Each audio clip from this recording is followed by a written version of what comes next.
Item ಯಾವುದೇ ಇರಲಿ try ಮಾಡಿ ಆಚಿ ಚಿಕನ್ ಮಸಾಲಾ.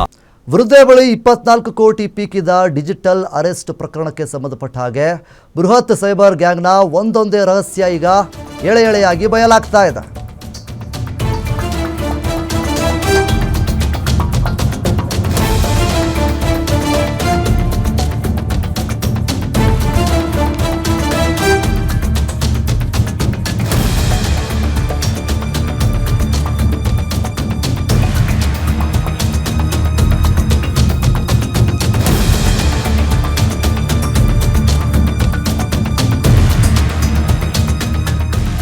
ಇನ್ನು ವೃದ್ಧೆ ಬಳಿ 24 ಕೋಟಿ ಪೀಕಿದ ಡಿಜಿಟಲ್ ಅರೆಸ್ಟ್ ಪ್ರಕರಣಕ್ಕೆ ಸಂಬಂಧಪಟ್ಟ ಹಾಗೆ ಈಗಾಗಲೇ ಬೃಹತ್ ಸೈಬರ್ ಗ್ಯಾಂಗ್ನ ಒಂದೊಂದೇ ರಹಸ್ಯ ಎಳೆಯಾಗಿ ಬಯಲಾಗ್ತಾ ಇದೆ. ಸೈಬರ್ ಪೊಲೀಸರ ತನಿಖೆ ವೇಳೆ ಹಲವು ವಿಚಾರಗಳು ಬೆಳಕಿಗೆ ಬರ್ತಾ ಇದೆ. ಆರೋಪಿ ಪಾಲಕ್ ಬಾಯ್ ಮತ್ತು ನರೇಂದ್ರ ಪಾಟೀಲ್ನಿಂದ ಕೃತ್ಯ ಎಸಗಿರುವಂಥದ್ದು ಮತ್ತು ಬೆಳಗಾವಿಯಲ್ಲೂ ಸಹಿತ 15 ಕೋಟಿ ಲೂಟಿ ಮಾಡಿರುವಂಥ ಖತರ್ನಾಕ್ಗಳು ಈಗ ಆರೋಪಿಗಳನ್ನು ವಶಕ್ಕೆ ಪಡೆಯೋದಕ್ಕೆ ಈಗಾಗಲೇ ಮುಂದಾಗಿದ್ದಾರೆ ಸೈಬರ್ ಪೊಲೀಸರು. ಮತ್ತೊಬ್ಬ ಆರೋಪಿ ಶಿವಜ್ಞಾನಂನ 4 ಪ್ರಕರಣದಲ್ಲಿ ಕೂಡ ಅವರು ಭಾಗಿಯಾಗಿದ್ದಾರೆ ಅನ್ನುವಂತಹ ಮಾಹಿತಿಗಳು ಕೂಡ ಲಭ್ಯವಾಗಿದೆ. ಆರೋಪಿ ಆಕಾಶ್ ಮಲಿಕ್ 3 ಸೈಬರ್ ಕೇಸ್ಗಳಲ್ಲಿ ಭಾಗಿಯಾಗಿದ್ದಾರೆ. ಸದ್ಯ ಪ್ರಕರಣದ 6 ಮಂದಿ ಆರೋಪಿಗಳು ಬೇರೆ ಬೇರೆ ರಾಜ್ಯದವರು.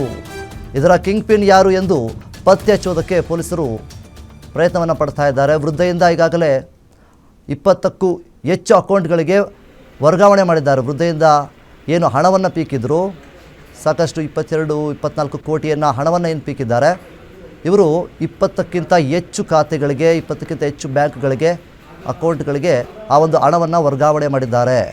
ಸೊ ಜನವರಿಯಿಂದ ಮೇ ತಿಂಗಳವರೆಗೆ ಅಜ್ಜಿಯನ್ನು 74 ವರ್ಷದ ಅರ್ಜಿಯನ್ನು ಟಾರ್ಗೆಟ್ ಮಾಡಿಕೊಂಡು ಆ ಅಜ್ಜಿ ಒಂದಿಷ್ಟು ಪ್ರಾಪರ್ಟಿಗಳನ್ನು ಹಿಂದೆ ಮಾರಿರ್ತಾರೆ.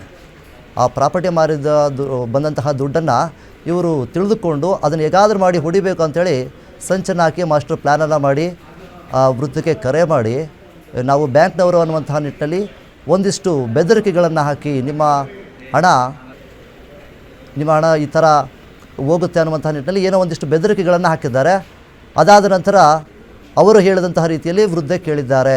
ಸೊ ಹೀಗೆ ಜನವರಿಯಿಂದ ಮೇವರೆಗೂ ಸತತವಾಗಿ 24 ಕೋಟಿ ಹಣವನ್ನು ಪೀಕಿದ್ದಾರೆ. ಈಗ ಸದ್ಯದ ಮಟ್ಟಿಗೆ ಅವರ ಬಂಧನ ಆಗಿದೆ. ಸೈಬರ್ ಗ್ಯಾಂಗ್ ಆರೋಪಿಗಳನ್ನು ಈಗ ಪೊಲೀಸರು ಪತ್ತೆ ಹಚ್ಚಿದ್ದಾರೆ. ಇನ್ನುಳಿದಂತಹ ಆರೋಪಿಗಳನ್ನು ಪತ್ತೆ ಹಚ್ಚುವುದಕ್ಕೆ ಮುಂದಾಗಿದ್ದಾರೆ. ಈ ಒಂದು ಗ್ಯಾಂಗ್ನವರು ಏನಿದ್ದಾರೆ ಎಲ್ಲರೂ ಕೂಡ ಬೇರೆ ಬೇರೆ ರಾಜ್ಯದವರು ಅನ್ನುವಂತಹ ಮಾಹಿತಿಗಳು ಕೂಡ ಈಗಾಗಲೇ ಲಭ್ಯವಾಗಿದೆ.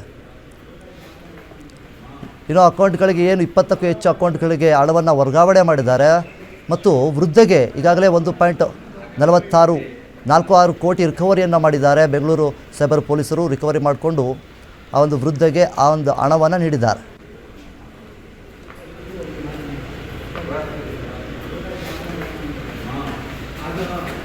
ಇನ್ನು ಅಜ್ಜಿಗೆ 1.46 ಕೋಟಿ ರಿಕವರಿ ಹಣವನ್ನು ಬೆಂಗಳೂರು ಪೊಲೀಸರು ಮಾಡಿಕೊಟ್ಟಿದ್ದಾರೆ. ಮುಖ್ಯವಾಗಿ ಅಜ್ಜಿ 24 ಕೋಟಿ ಹಣವನ್ನು ಕಳೆದುಕೊಂಡಿದ್ದಾರೆ. ಅದರಲ್ಲಿ ಸದ್ಯದ ಮಟ್ಟಿಗೆ 1.46 ಕೋಟಿ ಹಣವನ್ನು ರಿಕವರಿ ಮಾಡಿಕೊಟ್ಟಿದ್ದಾರೆ ಬೆಂಗಳೂರಿನ ಸೈಬರ್ ಪೊಲೀಸರು.